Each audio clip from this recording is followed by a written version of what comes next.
At the Research for Impact Initiative, we love to tell stories from beginning to the end. But this time, we're flipping the script because why not shake things up? Ladies and gentlemen, I present to you the recap video for R4i 30, backwards. That's right, we're starting from the end and rewinding to the beginning. Are you ready? Let's go.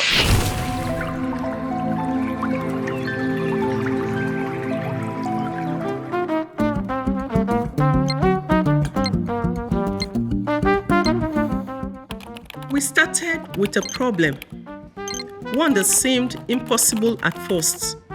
But through persistence, iteration, and the refusal to accept the status quo, we found a solution. It wasn't a single moment of genius, but a journey of learning, adapting, and pushing the limits. This is what innovation looks like. Turning obstacles into opportunities and transforming challenges into progress.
My experience at R4i initiative, I have learned to be a better researcher, and I can now identify need-driven problems, conceptualize ideas, produce prototype, and commercialize my research.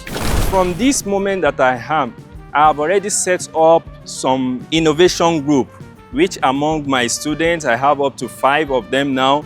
Then once I get to the institution, I have to take this down to some of my senior colleagues, and my counterparts and my younger ones, and inform them about what we have learned so far. R4i initiative has changed my perspective of research. Commercialization of research is something that never came to my mind, but coming here, having a dream product, and then making this product a reality. Now I have a product now. I've begun to think of how best I can develop what I have, or possibly going back to the ideas that I abandoned over the years.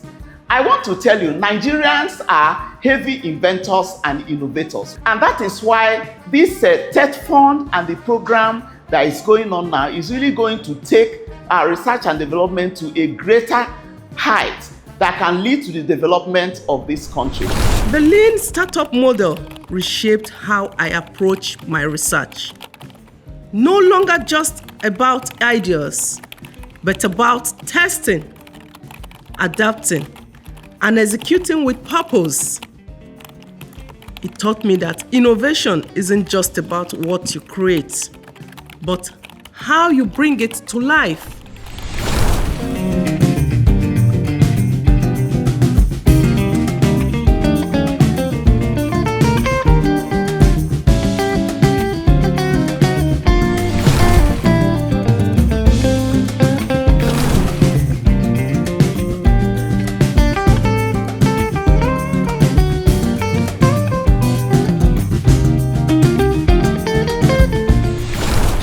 And give undeniable value. What happens in a lot of cases is people will see you in a particular event or a particular pitch summit, and then after a couple of weeks or months, you attend another one. They see you and they remember you. Why? Because the last time you went to talk about your solution, they saw the passion they saw the drive, they saw how committed you are to solving that problem.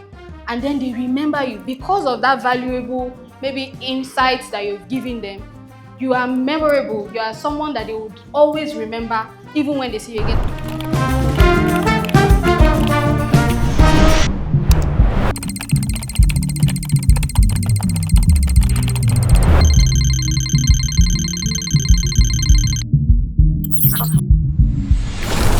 The prototype development session was an eye-opener, showing us first-hand ideas involved into tangible solutions.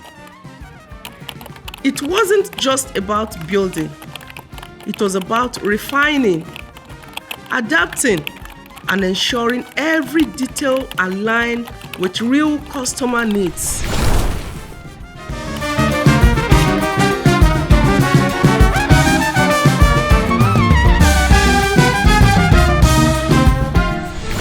I used to believe that intelligence alone was enough, that research, data, and logic would always lead to the best outcomes.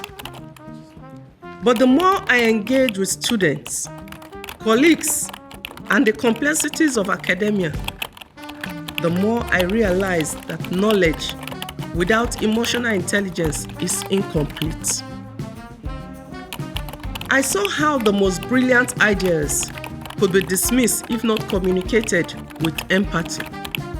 How conflicts in research teams often stem from unspoken frustrations rather than intellectual disagreements. And how true leadership in academia required not just expertise, but the ability to connect, listen, and understand.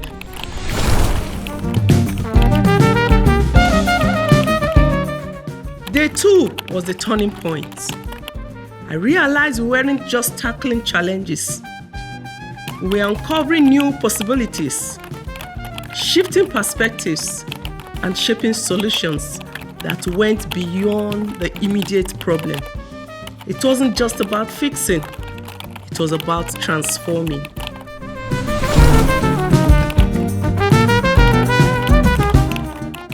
Coming into the Research for Impact initiative, I had no clear expectations, just curiosity and a hint of skepticism.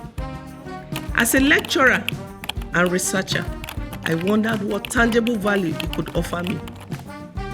But as the sessions unfolded, I began to see research not just as knowledge creation, but as a tool for real-world change, driven by impact, not just theory. Good morning, ladies and gentlemen. You're welcome to Research for Impact. This program is particularly designed for researchers across our higher institutions of learning in order for them to be equipped to drive impact with their research.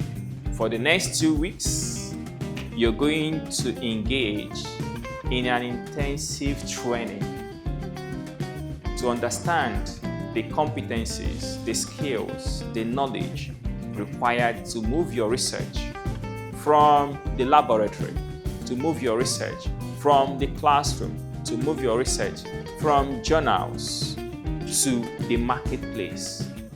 You want to pay attention because by the end of these 2 weeks, you would wish that you had more time to spend here. And there you have it, the story of R4i told backwards, but moving forward. Because sometimes to see how far you have come, you have to start at the end. Until next time, keep innovating, keep collaborating, and keep making an impact.